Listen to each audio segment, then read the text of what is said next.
I want to first say thank you to everybody to come out today due to the weather and everything. So thank you very much for attending.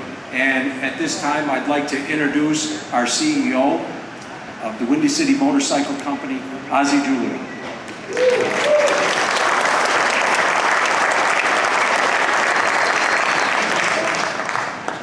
Can you hear me? Okay. Thank you again for everybody for coming out. This is kind of our little series of what we call the Riders Guild, and what we like to do is to bring people from the riding community that are prominent. Our first outing was Bill Davidson. I don't know that it can get much more prominent than that. So we had a great event with Bill Davidson. We love having it at this Arcata Theater. It's a historic location. It's a wonderful thing that our partner in town here has done with us. He continues to provide this venue for our events like this, so this is a great opportunity for us. If anyone has ever seen the Actor Studio, we sort of patterned this off the Active Studio so that we can get a relatively intimate knowledge of one of the featured people in our community. And so today, I've really got the pleasure of introducing Tim Budzien from Harley-Davidson Motor Company. Tim is essentially the head of the HOG organization. I'm going to leave much of the introduction for the questions, because otherwise I'm going to introduce them and you won't want to hear the answers to the questions. So I'm gonna leave it at that. Tim Budzien, Harley-Davidson Motor Company.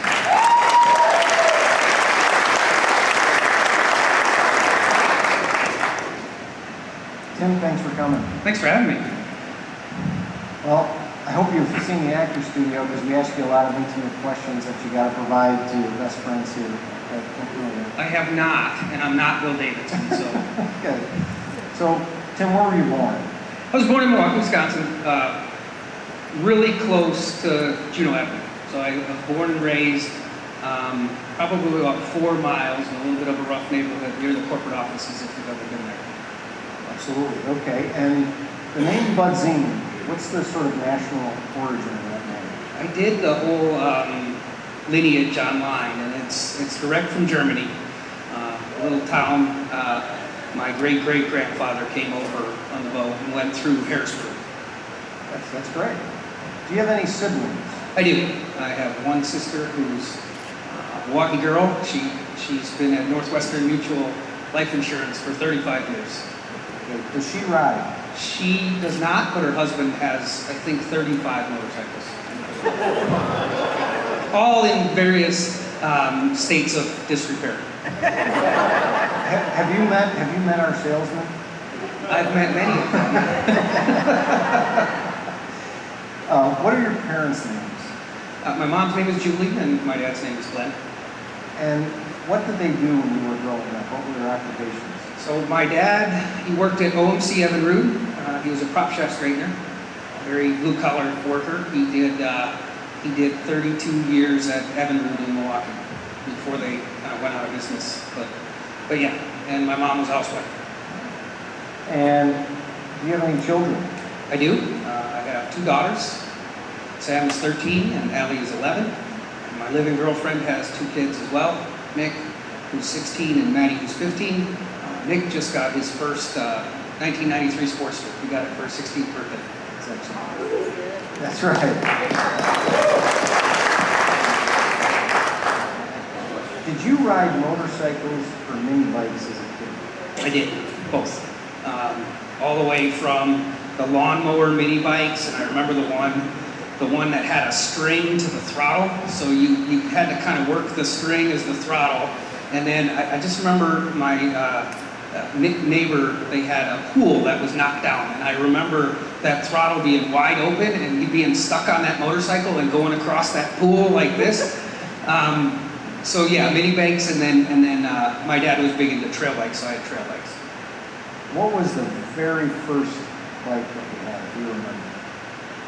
It was probably that lawnmower bike, and then I remember I got a little dirt bike. I don't even remember what kind it was, but it never ran, and I remember crying because we couldn't get it running, and we ended up having to get rid of it. But that was, and the first bike that I purchased was a was I think it was a 96 FC700 sport bike. It was the first real motorcycle I bought. And besides riding, what did you do for fun as a kid? As a Midwest kid, you know, we ran around outside till the lights came, or the street lights came on, you know, played with dirt, climbed trees, got in trouble. My picture isn't up at the post office anymore, so that's good. But yeah, I mean, I was into sports, but not competitive sports. Mostly just goofing off, playing football, playing baseball in the neighborhood. And in role models, as growing up as a young kid in Milwaukee, were there any particular role models that shaped your growth? Yeah, I wouldn't say, you know, any external role models, but my dad had a big influence on me. You know, just kind of that blue-collar guy. Parents got divorced when I was pretty young. I think I was 9 years old, and we stayed with my dad. You know, he worked third shift at the factory, and he just did everything. So he was a really strong influence in my life. That shapes a great life. And did you go to high school in Milwaukee, in the Milwaukee area? I did. I'm a product of Milwaukee Public Schools, so don't hold that against me. But I won't. But I did. You know, like I said, I was born and raised in Milwaukee. Did graduate from Milwaukee Public Schools and then joined the Air Force as soon as I got out of high school. Okay, that's great. How did you do academically in school? So, really good. I think I got the answer. Really good up until sophomore year. Then I found girls and bad things, and so it was real easy to be bad in Milwaukee Public Schools. A lot of influences, and so I was kind of a ship adrift that last couple years in high school, but I did good enough up until my sophomore year. So I actually went half days and worked half days. We had a school to work program, and I worked in a wood shop half a day, half my junior year and all my senior year, which was helpful to keep me a little bit out of trouble. But then, like I was a ship adrift at 18.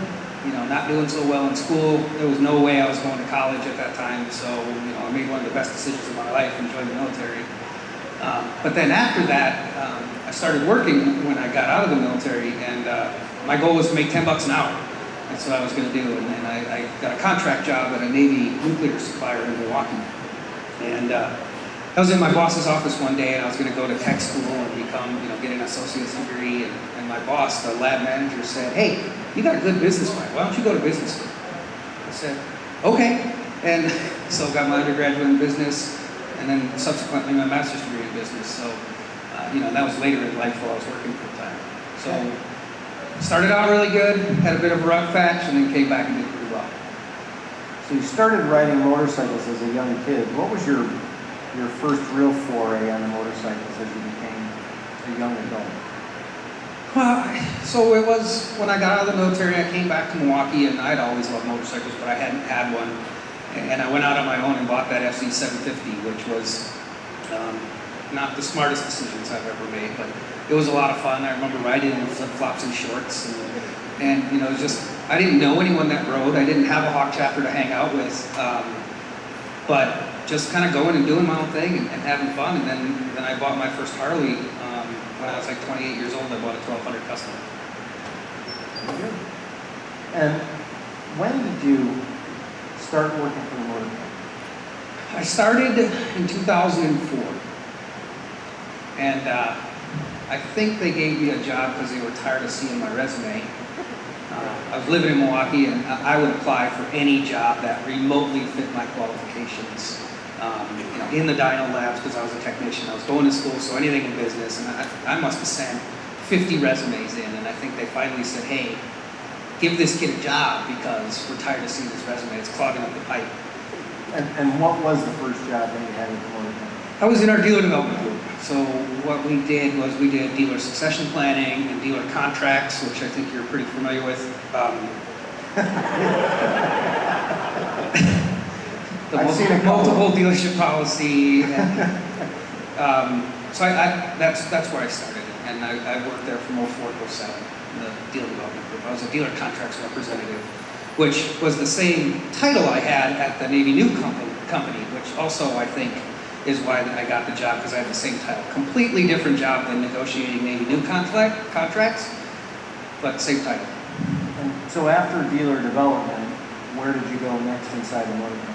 After dealer development, I was a district sales manager. So I picked up and moved my family from Milwaukee out to Olympia, Washington. So I covered Western Washington all the way to Canada, Northwest Oregon, kind of down to the middle of the state, and then all of Alaska.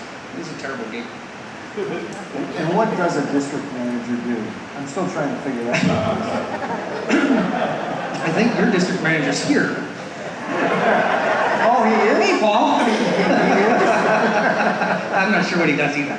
That could be him, though, the role. That's why I'm trying to find out what a district manager is. So, the motor company has 50 individuals that live in the markets where they're responsible for the dealerships.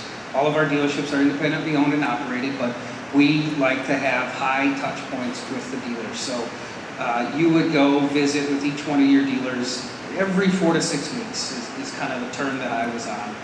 I had a little bit more geography to cover, but it's really talking about the dealership with everything from succession planning, that is passing the dealership on to the next generation, to sales performance, to service, to parts and accessories, to coaching, to training, to product knowledge, all of those things. And we really had to be sort of a jack of all trades, master of none. But it was an extremely rewarding experience. I learned more doing the district manager role than I think I had in any other role that I've had. Because you're kind of your own person, and I was a pretty young man when I started that gig, and we go in with some pretty savvy business people, and you're the only guy sitting there with, the group of executives from the dealership, and so it's a great learning experience and very rewarding. How long did you stay in that? I was out in Seattle from 2007 to 2011. Okay. And then, where did you go next? Then I came back in, and I was responsible for motorcycle distribution for the United States. So all of the new motorcycles that get shipped to every single dealership, my team was responsible for handling where they go, when they go, how that all works. And how did you find that position? It's a little stressful. You see that? It used to be full until I took the allocation manager role. It's tough because weather happens, and our production schedule, we're building bikes, they're locked in for 3 months, and spring hits in Washington before it hits in Pittsburgh, and one bike too many or one bike too few, and I'm the jerk, right? And that one bike too many or too few could be the same number depending on the dealer. So it was a tough role, but it was a high degree of responsibility, which was really cool. If I called a dealer on Sunday, I got a phone call back every time. So, up till this point inside the motor company, you sort of dealt with the dealers, so good relationships with your dealer team in the field. You dealt with folks inside the motor company at a very technical level on the distribution side. And then where next? Hawk. I came to Harley Owners Group in 2013, and I've been with Harley Owners Group since then. Again, like you said, a very different shift. Now it's completely customer focused. Not that dealers aren't great people, but we got some of the best customers in the world, man. We're riding motorcycles. It's a whole lot of fun, and there are just some passionate folks out there. So what was your first position with Hawk? First position was actually, I took a temporary role, which was to write the business case for what we call Hawk transformation. So how we were going to change, and a big product of that was our new Hawk membership management system, which was a significant technology investment. So I was in that role it was supposed to be a 2-year role, but then I ended up, my boss left, and I ended up taking his job. And what was that job? The director. The director, yeah. Okay. So in the position of the director, what are your responsibilities as the head hog? So pretty much everything that Hawk touches in the U.S. and beyond. I don't have direct responsibility for the international markets, but think of any national program that we have, the roadside assistance program, the Ride 365, the new mileage program that we just launched, the old lifetime mileage program, any of those national benefits, the kids that go out, we'll send out 3 million mailings. That's all underneath my team's responsibility. And then the chapter operations is the second piece, right? So there's the national benefits, and then it's the regional manager team, who's the ones that are out in the chapters.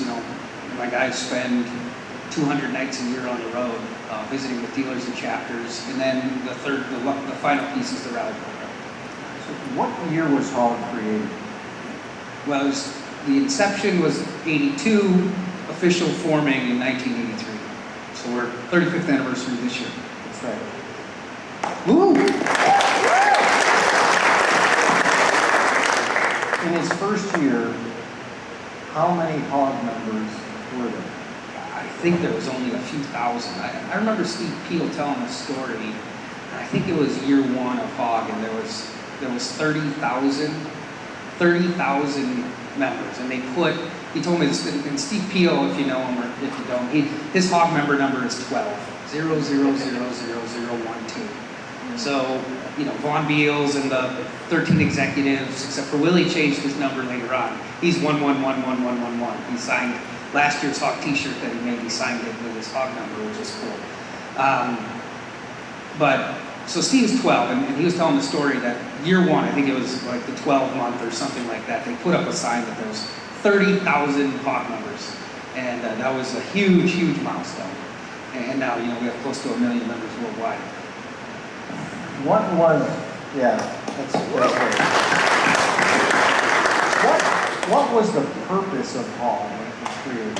So, it's interesting. It was a rough time in 1983. That was before the Evo motor came out. That was right after the buyback. And it was tenuous, right? The company was strapped for cash. There was not much happening. We had product issues, reliability issues. We had a lot of negatives. And some people in the motor company said, what we have is the best customers in the world. So how do we link really that trifecta? So it's the customer, the dealer, and the motor company together. And it's in the preamble to the HOG charter today. It says that's why HOG was formed, was to provide a bond between the motor company, the dealer, and the customer. And whoever had that vision it's been tried to be repeated, tried to be copied, and we have something that is so unique and so special. There is nothing like this organization that exists in the world. It doesn't exist anywhere. How has HOG changed today from its inception? What are the things that you can articulate that define the distinction between HOG in its current state and HOG in its created state? It's bigger. I think it's ebbed and flowed. I think there was, there was some glory years. There was some glory years for Harley, right, where we couldn't do anything wrong. It was just whatever we did worked. We had double-digit sales growth, and people were loving life, and we could throw more money at anything we wanted to, and just the parties were huge, and then I think we took for granted some of the things, and at corporate, and we got very business focused, very focused on sort of the operations of the organization, the operations of chapter. We were teaching people how to have better meetings.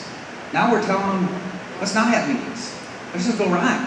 And so I think that it's ebbed and flowed, but I think that the spirit hasn't really changed. The bond of two wheels and the great people, the people in HOG are the best people that you'll meet. They're scary bikers that are tattooed, but hell, if you need your roof done on your house, the HOG members will come hang out and do it. I think we really kind of lost as a society that sense of community, and it really exists in HOG. And I've just met some of the best people ever, and I don't think that's changed. I think that was there in 1983, and that's there in 2018. Did anyone at Harley-Davidson ever think that HOG would be what it is today, the size and the breadth of it? I don't know, but I can't imagine, right? I think of the programs we come up with today, and the ones that are successful, the ones that aren't, you always hope that they're going to be the next big thing, but But I don't know in 1983 that the folks sitting around the table were like, this is going to be, you know, 1 million members in 2018, and that I just, maybe, but I can't imagine. How many employees inside the motor company are actually dedicated to hauling? In the U.S., so there's 8 of us on my team, and we're solely dedicated to our owners group. Throughout the rest of the countries, you know, probably double or triple that, but really the U.S. team is really small, thinking about the breadth and depth of things that we have responsible for. Now we have help from other sections of the company. You know, the content team helps us with photography and video and that sort of stuff, but really the core team is 8, and that includes me. You know, we have really one lady, Sheila Karch, she's been with the company for pushing 35 years. And then I got the 5 regional managers, I have 1 contractor, and that's the team that makes the whole thing happen. So what's a typical day look like in the life of Tim Budzien? I answer the phone a couple times, send some emails, do some spreadsheets. That's all true. But a typical day, you know, we try to bond as a team, so we try to eat lunch together. With the guys spending 200 nights a year on the road, or 200 nights on the road a year. It's tough, but we try to figure out what's next, right? We're always trying to block and tackle, so execute flawlessly the things we have, and then what are the 2 things we're going to do for 2019? And then start activating against those 2 things we're going to do for 2019. And you know, I'll use Ride 365 as an example. That started last March. We started planning and socializing this idea of an annual mileage program and a chapter challenge, and how are we going to make the system work, and then be ready 1/1/2018. We're sort of ready. But, so really execute the day-to-day, and then, you know, in the summer's tough, right? May, after next week, I think the entire team's gone for the rest of May and most of June. So we gotta get the things done when we're in the office and we're out on that arduous task of riding a motorcycle. It is, there are some benefits. You mentioned the trifecta earlier in the conversation. I think that was sort of a good way of talking about the relationship between the dealers, the motor company, and the customers, and our kind of our membership. What's the interface on a daily basis with you and the executives inside the motor company? It depends on the day, right? Sometimes I'll spend a fair amount of time with the vice president of marketing. I mean, Matt Levitich, the CEO, eats lunch up in the cafeteria every day. I mean, hell, there was a month where I think Matt sat with the hog team 4 times at lunch, just shooting the breeze, talking about Jeeps and talking about riding and talking about business, and everyone's really accessible. You know, the company stature is much larger than the size of it. So, you know, you can tour the whole facility in 15 minutes, and go say hi to Matt, and go say hi to Heather, and go say, you know, all their doors, they don't have doors on their offices. So it's pretty high touch. There's not a whole lot of walls between. I mean, if you know, my guys wanted to go into Heather's office, they just go say, hang over a cube and say hi, and that's just kind of the culture we have. So is there exchange on ideas about what the public? Are you taking ideas from the public? Every day, absolutely. I mean, some of the best ideas come from dealers and come from customers, right? That's where it's happening. It's in the trenches. That's where these best ideas come from. You know, the 4 walls of Juneau Avenue are a dangerous place sometimes, right? Because Yes, it's very Milwaukee, right? Like you look out the window and it's snowing in Milwaukee. Well, it's not snowing in Arizona, so we have to think much bigger than just Milwaukee. So getting out and you know, hog officer training is a great place to meet with 70% of the chapters and the chapter leadership, and we generate a ton of ideas from customers. So then I'll shift that a little bit and ask you, what are some of the key things over the last few years that you've learned from the riders and the members that you deal with in our hog organization? I think we've learned, as I mentioned earlier, you know, we focused a lot on administration, focused a lot on business. We need to focus more on fun. We need to focus more on getting people out riding. The reason every single person bought their motorcycle was to ride it, not to park it and go to a meeting, not to park it and figure out administration. Let's just figure out ways to go ride. Let's figure out, you don't need an excuse, but sometimes an excuse is a pretty cool thing to go ride. So I think that's a lot of what we learned, and some of it's by observing, and then some of it's, a little bit internally looking in and say, we got to practice what we preach and make it fun. Not put the FU in fun. So then what do you think the most important thing about being a hog member is for the members themselves? What would be your message for them? It's focus on riding. And we still see it. I had a chapter come up to me 2 years ago at Hog Officer Training, and they said, we're that chapter. We need to knock that off and go ride. And so that's what I would say to any hog member, hog chapter member, hog leader, focus on the ride. And if you could give one piece of advice to new riders, what would that be? To new riders, I would say ride your own ride. Don't try to impress anyone. Just have fun. Take in all that the current riders have to offer, right? And one of the beautiful things about our hog chapters and the folks that have been riding a while is they know where to go, right? I mean, in a car, it's so different. You set your GPS to point, fastest way you can get there. On a bike, that's not what you want to do. And we don't always know where that left turn is 20 miles from the dealership, and then 2 miles down that road, the trees come over the road and form a canopy like you're in a tunnel, and the temperature drops 10 degrees, and then it comes out and there's a meadow, and the flowers are blooming. The hog chapters know that, so just listen and follow them, because the people just want to go for a ride and have some fun. And on rides, and obviously you've been on one or two, give us one or two of your most favorite rides in the country. Well, a couple years ago I went on the History in the Hills touring rally with Hog, and we started in Gettysburg, and so it was History in Hills, it was in the title, but we spent 2 days in Gettysburg learning all about the Civil War, which was really cool. And then we did the Dragon, Moonshiners, Maggie Valley, and that, I had no idea. There's some beautiful roads in Wisconsin, but you kind of got to look for them.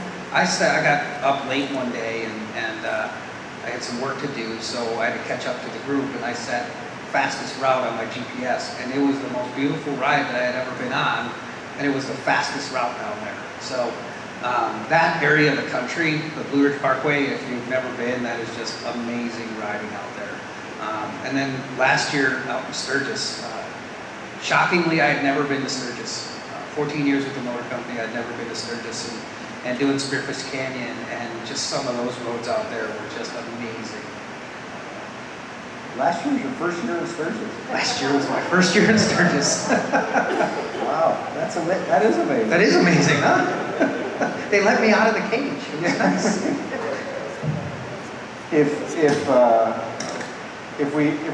So let's shift to rallies, and so what rallies do you find are the most important to us as an industry?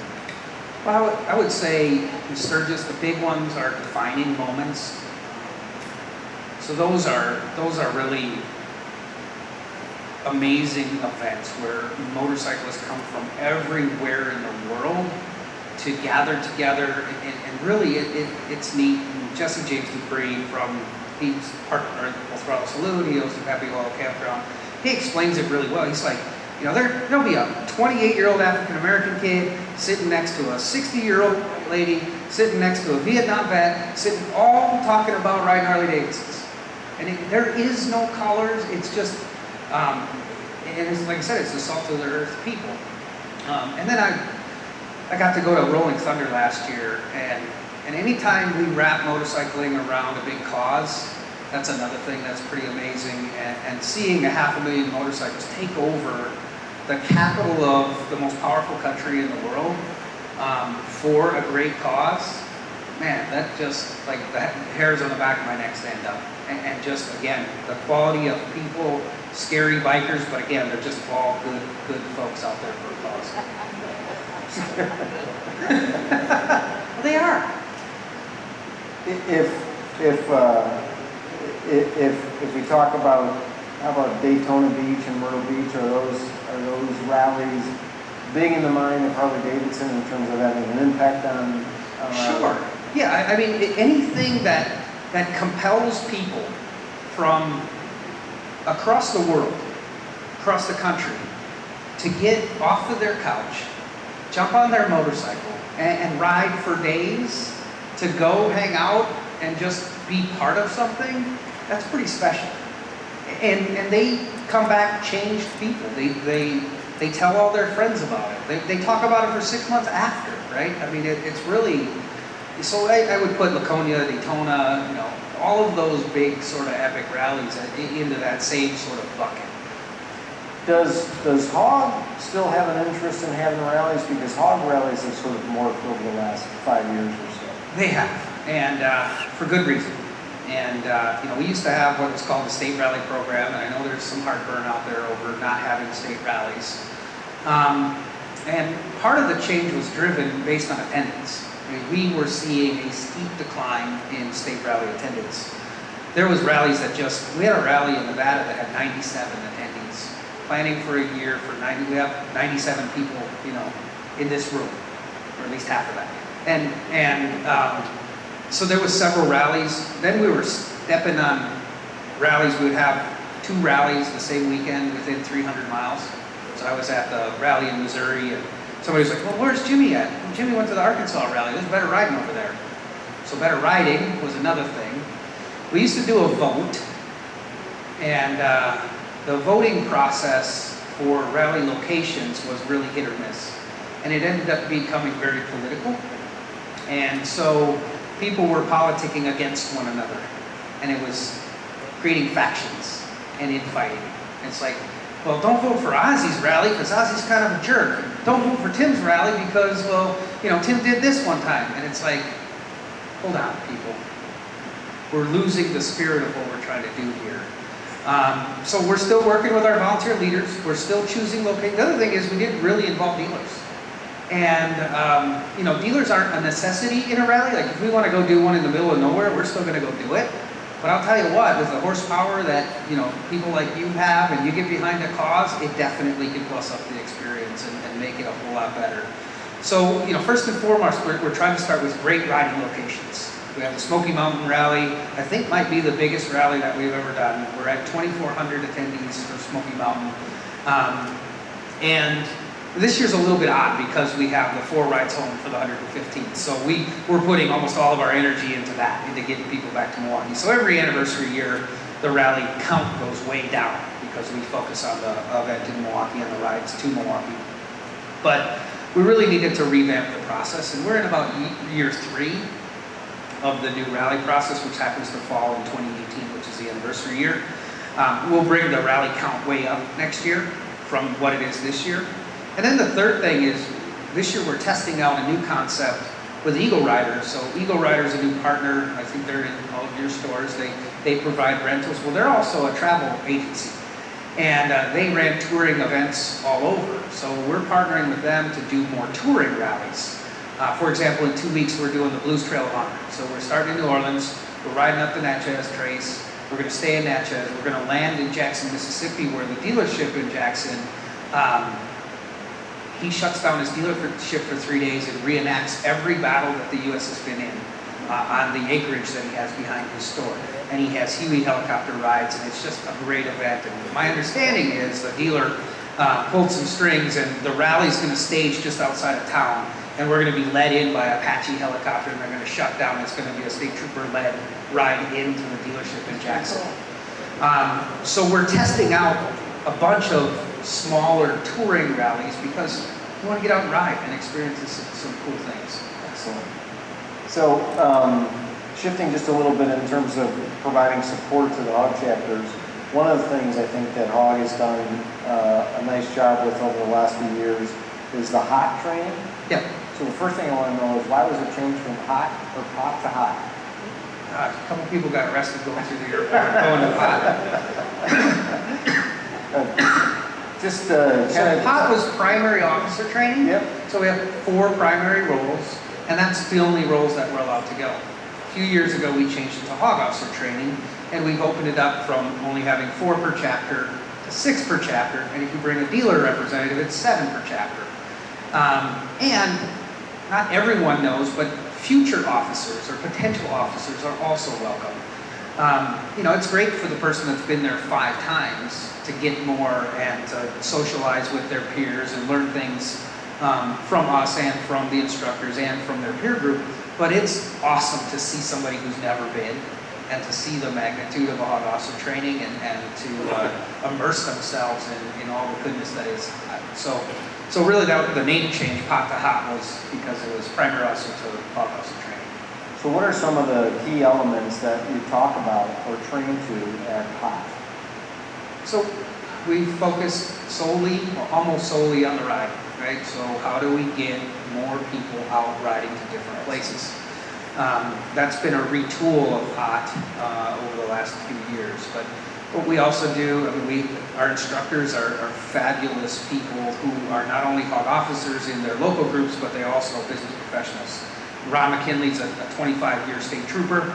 He started the MSF, essentially. He's in the Sturgis Hall of Fame, and he teaches the riding class. Like, the stuff you'll learn from Ron about the white lines, yellow lines, where the signs are, he teaches a class called Signs of the Road, and it's just a pure education on awareness of where you are when you're riding and what things can give you cues on where you should be and when you should be there. You know, we have some finance people, but we're trying to get out of the finance business because money and power are the root of all evils, right? And we just want to go ride. And so we've changed some of the classes. We have some dealership employees, hog managers that are instructors as well. So they talk about what the dealerships are doing for hog members and how they're working and collaborating together to plan great rides, right? Because one of the challenges is making sure our calendars are synced up.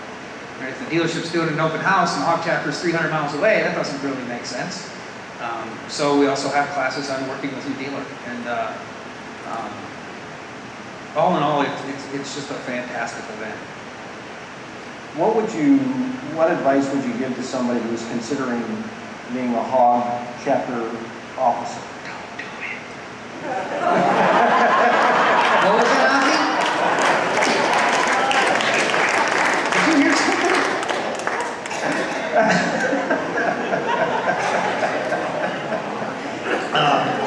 You gotta deal with people like me.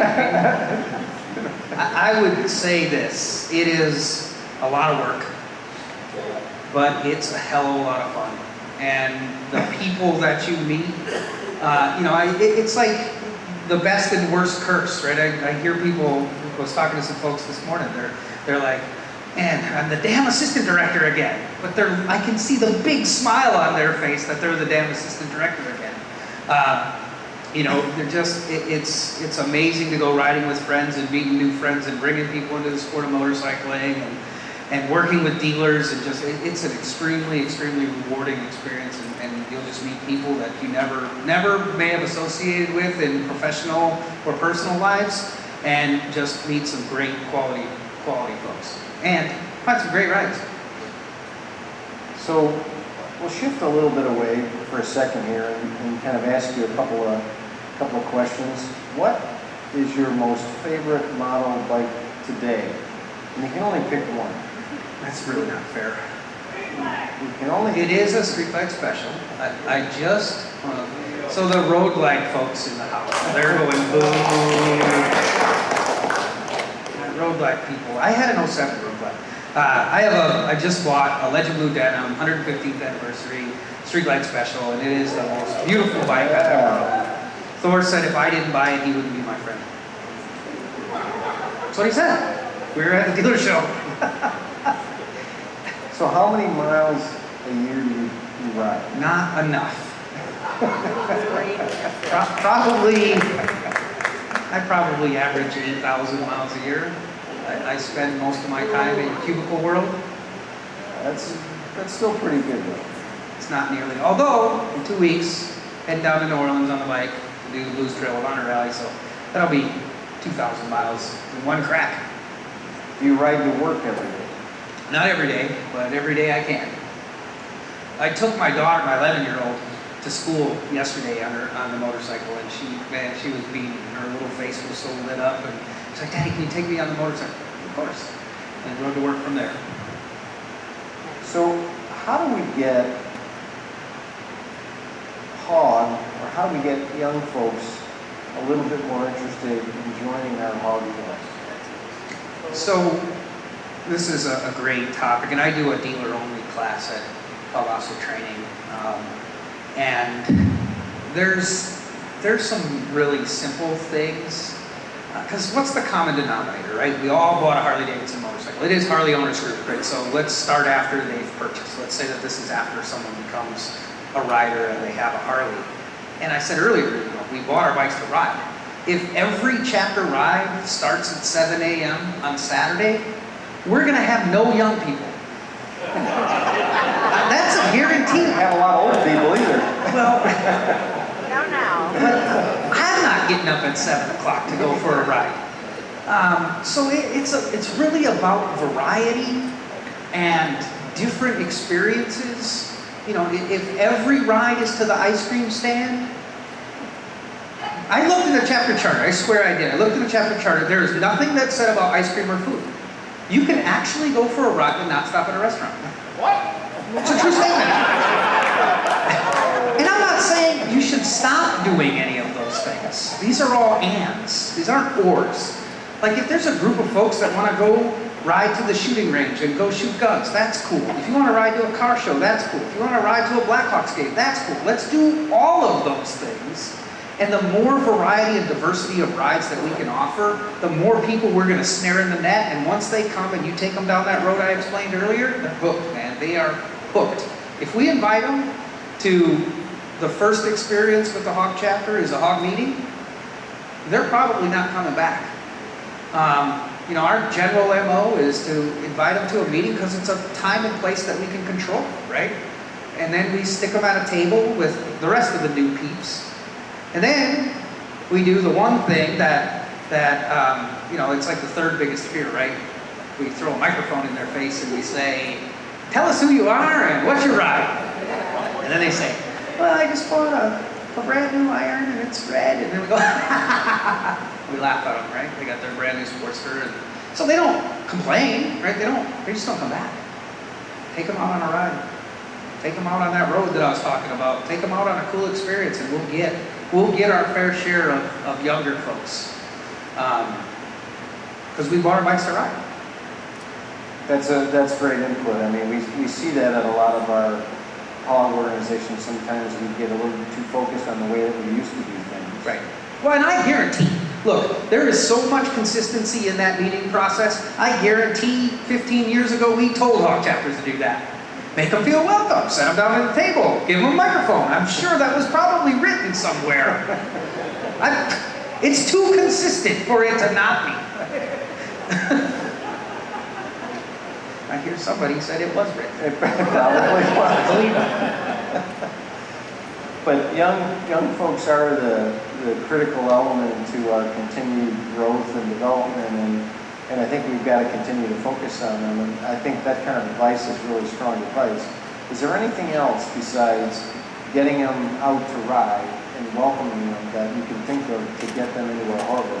Yeah, I think, you know, I told a story from stage this year about Steps Up. You know, we got him on a motorcycle. He took Riding Academy. It's hard to become a motorcyclist, right? It's not like you just wake up one day and say, "Yep, I'm going to go take Riding Academy."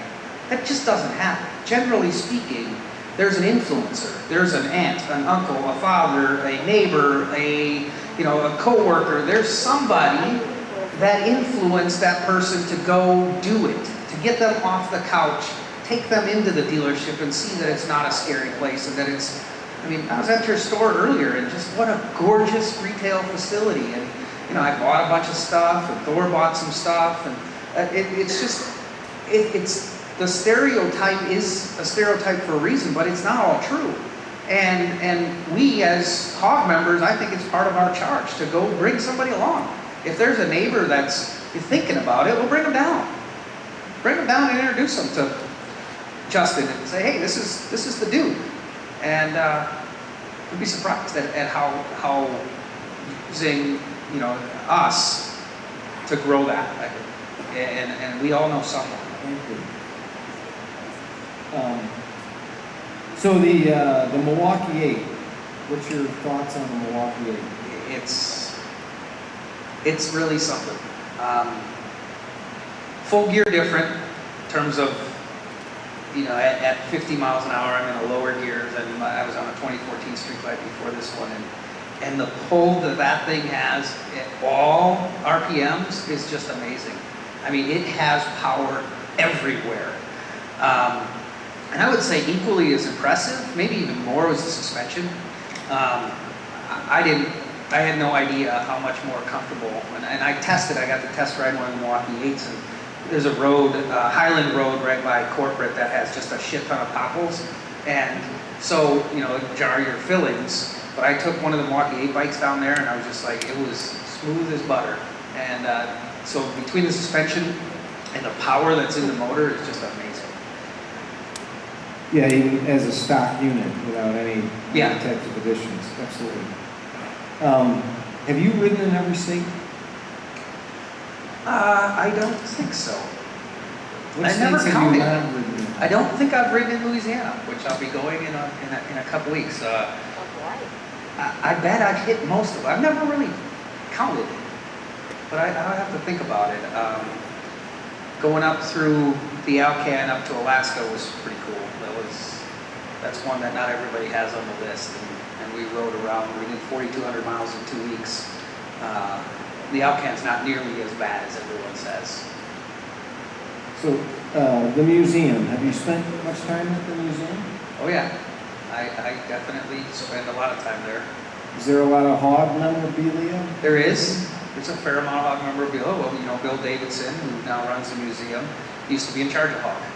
So he did a few years stint. He started hog in Europe. So he tries to make every hog officer training they can. He normally makes 50 to 75% of them. So absolutely.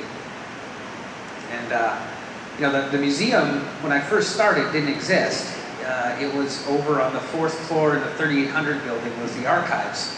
And so when I was in dealer development, I used to be part of the new dealer orientations, right? So new dealers would come in, and dealer development would, there'd be 3 days of a ton of information. But one of the things that every dealer got to do was go walk through the archives. And I would jump on that archive trip anytime I possibly could, because whoever had the foresight to take one new motorcycle out of production since the beginning of time and save it, through the Great Depression, through the World Wars, it's just mind-blowing, the amount of history, and it's really special to be part of this company and to go to the museum and see serial number 1 and see the dirt tractors and just, I go there all the time. I spend a lot of time there. I could be an exhibit.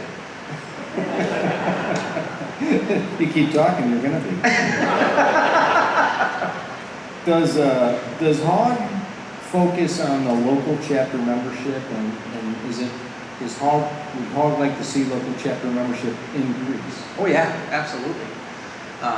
We've really had terrible data historically, and now with the new system in 2015 and Ride 365 Chapter Challenge, there's really a compelling reason for chapters to have their rosters up to date. So now, I think the first time in really 35 years, we're going to have some really accurate chapter data to baseline. But absolutely, we want to see it grow. We want to share the love of riding, and this is one of the best places to do it. It's really where Hog becomes personal, right? We get stories into Hog Magazine about how, someone's husband died and the Hog chapter just took them in, and just the great rides and stories and family and community that happens at Hog chapter. So yeah, it's really a difference maker. So how does Hog nationally support the growth of local chapters? Well, you mentioned Hog officer training. That's a big piece. We get about 70% of the chapters to attend one of those 4 events, which is huge, right? And we get to we get to do 4 things, right? One is we get to appreciate the chapter leaders for doing what they do. We throw them a party on Friday night. That's a whole lot of fun. They get to share best practices with their peers. They get to learn a little something from the instructors, and then they get to hang out with, the connection to the motor company, right? And so that's one of the big things. And then my regional manager team, they have an open ticket to go to any chapter at any time to help them out.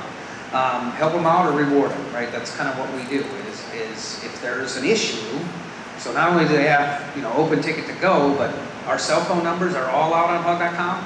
We any time of day, any time of night, give us a call and we're here to help. Whatever we can do to what we don't want is those little sort of human nature things to go from a spark to a fire, right? If there's an issue, something with the chapter leadership, something with the dealer, whatever it is, let's talk about it. Let's talk about it so we can go and get back to riding. So an extension, you all extend yourselves to the hog officers so that they can help support their own chapters. That's part of what your staff does. What is Hog's view of other motorcycle organizations? And one example is a beta. So the whole motorcycle organization ecosystem we live in, right? That is from 1% clubs to Abate to Rolling Thunder to veterans clubs, right? So we're a cog in that machine, and we play nicely with everyone. We're not political, not religious, right? Our charter is that for good reasons, right? Our organization focuses on riding, and but that doesn't mean that we're not in the same places and spaces as all these other clubs. Okay. So is there an opportunity to work with these other clubs then as you see it? Yeah, it's one of the, and not really a hog thing. It certainly has a hog element to it, but more of a Harley thing.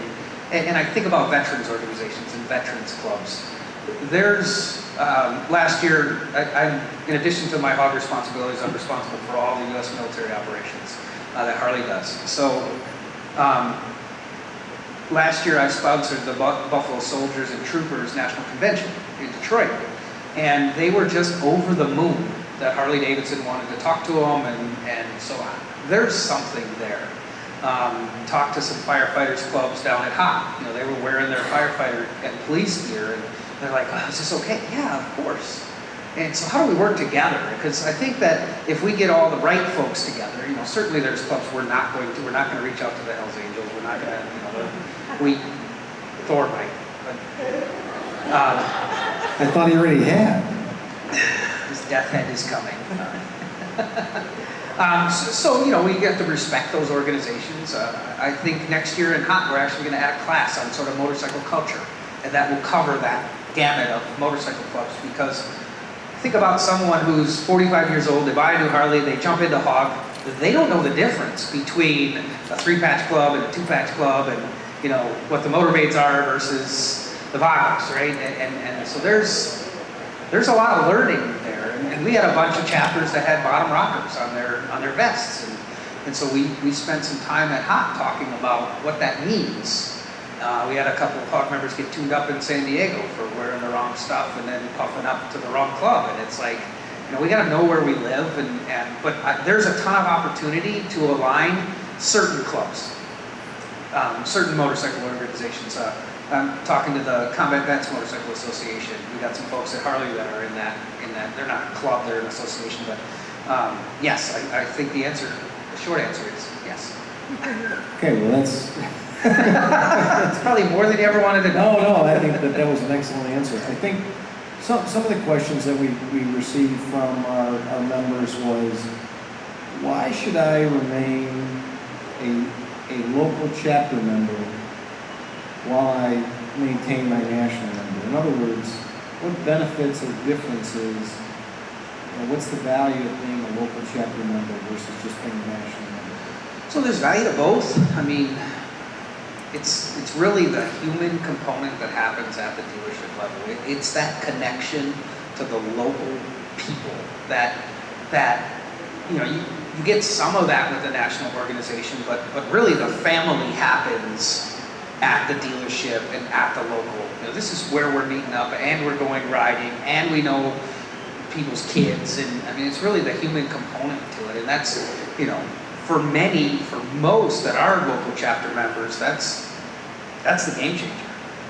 And the national organization is nice. There's some benefits to that, but it really comes to life. It really touches your soul at the local level. Well, and it kind of comes back to what you were talking about earlier. The purpose of the hog organization at the local chapter should be riding.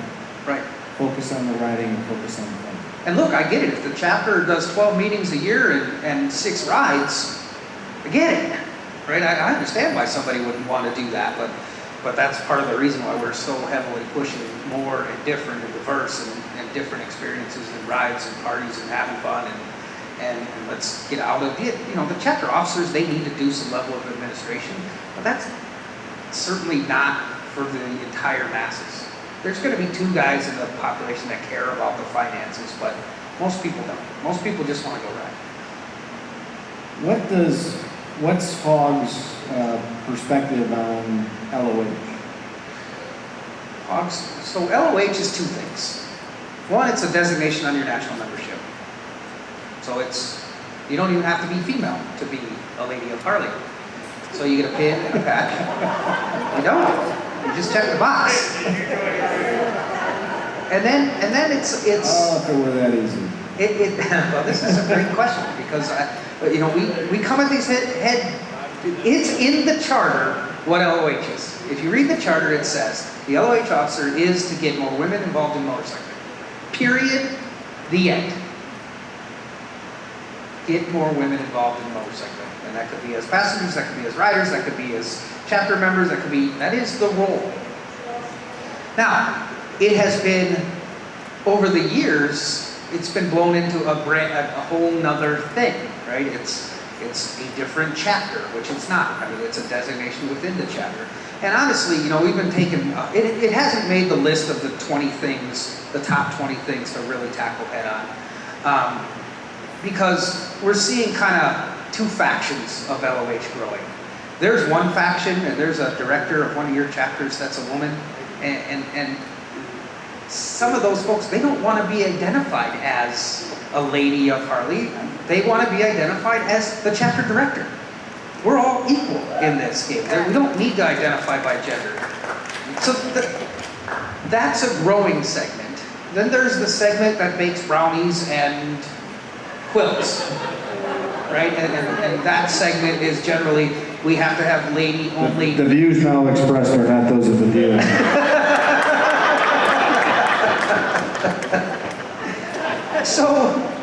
So we haven't really tackled that animal, and I think when it was created, it was definitely necessary, right? There wasn't very many women riders. There wasn't very many.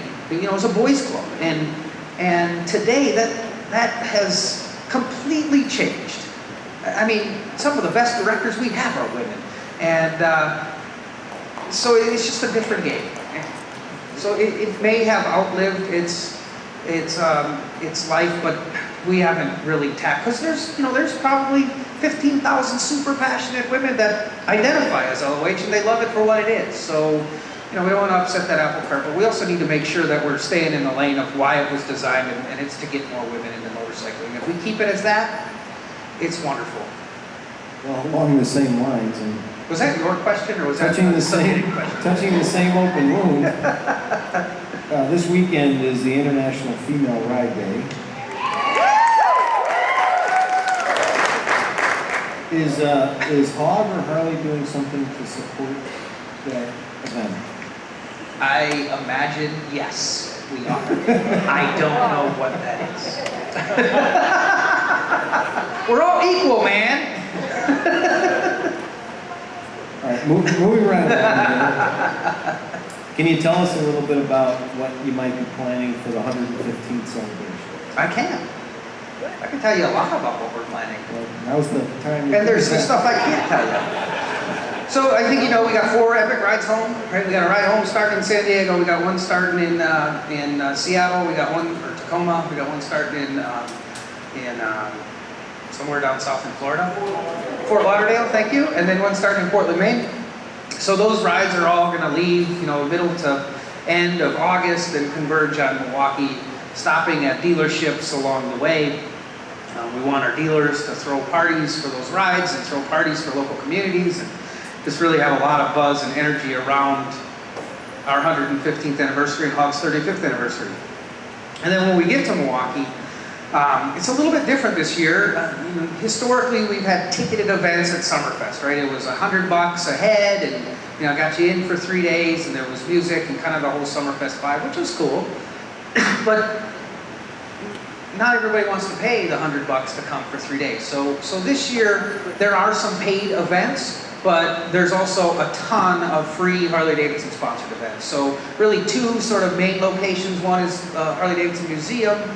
We talked a little bit about that earlier and all the greatness that's going on inside the museum, but outside of the museum, you're going to have demo rides. Demo rides will be at the local dealers, but you'll have new product and you'll have music and there'll be bike shows and there'll be all that good stuff happening at the museum every day, Thursday, Friday, Saturday, and Sunday. Wednesday, we got the rides in, so there's going to be 100 different rides, roughly, all converging on Milwaukee between 2 and 3 o'clock, landing at Veterans Park on the lake. And Veterans Park is where we've employed the Full Throttle Saloon, their property called Throttle Fest. So Jesse James McCree and Michael Ballard will be there. They're going to have the Full Throttle tent. We'll have the Wall of Death, the Spear of Death, the Helicopter of Death. Oh wait, the lawyers told me I can't say the Helicopter of Death. We're going to have helicopter rides, a Ferris wheel, we're going to have bands, we're going to have music, we're going to have bike shows. I think we got the Horseback Street Choppers coming, we got Paul Yaffe's Bigger Nation coming.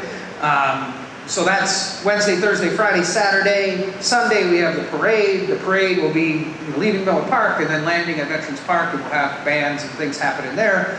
We have beach racing down at Bradford Beach. We have flat track races at Panther Arena. We have Run What You Brung at Great Lakes Dragaway. We have a hill climb. I can't remember exactly what the hill climb is. I think the only paid is the Run What You Brung and the Panther Arena flat track races. Those are actually ticketed events.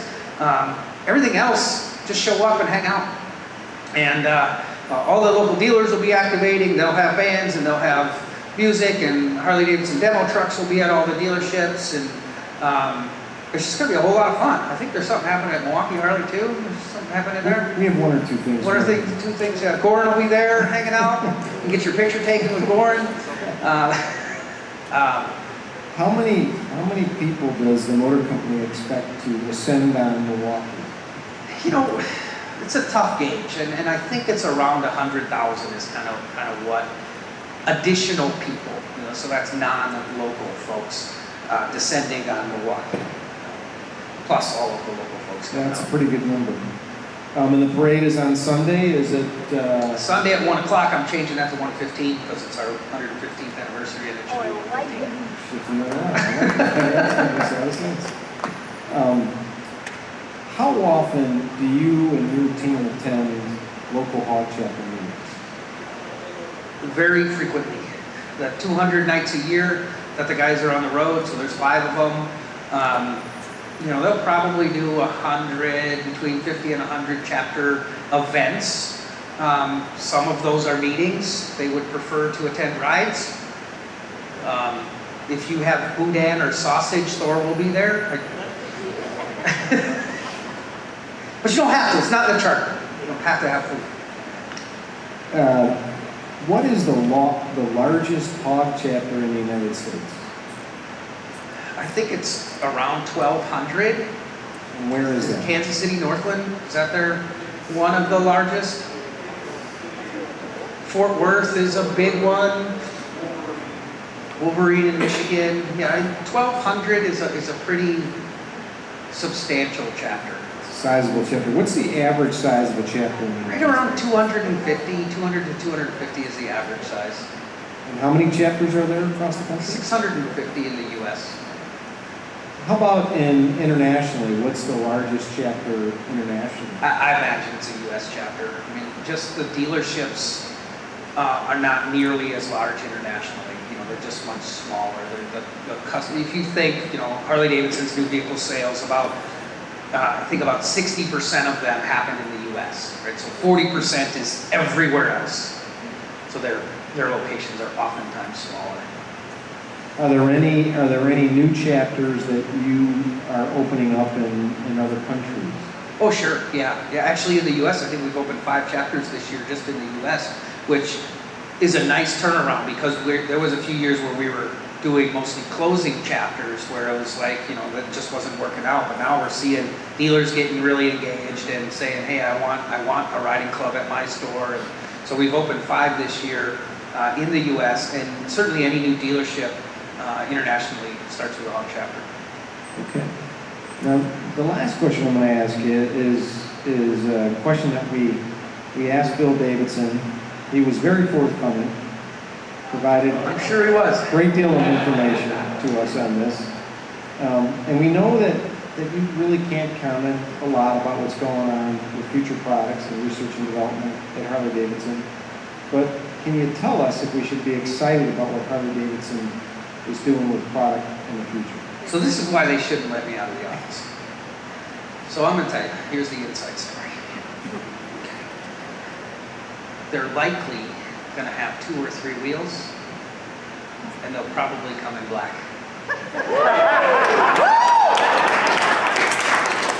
Now you know what I know. No, of course. Bill was a little more forthcoming. So yeah, I mean, we just launched the all-new Softail platform, which, I mean, amazing. Milwaukee 8 motor. Every year we have something new and exciting coming out. Matt announced that we got electric vehicles coming out in 2019. That's going to change the game. I don't know what that looks like, but I got to ride Livewire, and that was one hell of a ride. I had no idea what I was in store for, but if you haven't, when it comes out, test ride it, because it was just, I mean, it is like riding. You ever see Star Wars, those speeder bikes where you just hit the throttle and you go?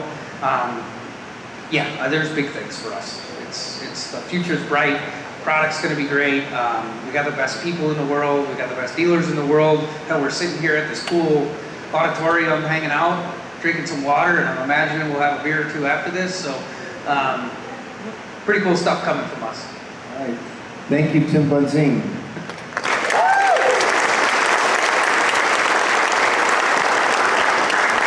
Tim and Thor are going to be hanging out for a little bit, so you can say hello and maybe take a picture or 2 with them if you'd like. Ask them some additional questions that I filtered out. Feel free to ask them in person. You can ask anything you want. Doesn't mean you're going to get an answer. But we very much appreciate you guys coming and opening up here on stage with us and getting to know you a little bit more personally and telling us about what you do every day. We don't often get that opportunity, and this provides some great insight. And I want to thank you personally. The notion of getting on our motorcycles and riding more and more, I think, did become a little bit lost for all of us somewhere along the way. And I think that Harley-Davidson has got us refocused on that, and is truly something we all share in common and do wonderful things on. And so I think that a reminder of that every once in a while is a great thing. So I appreciate that, and thanks again for coming. Thanks for having me. Appreciate being here.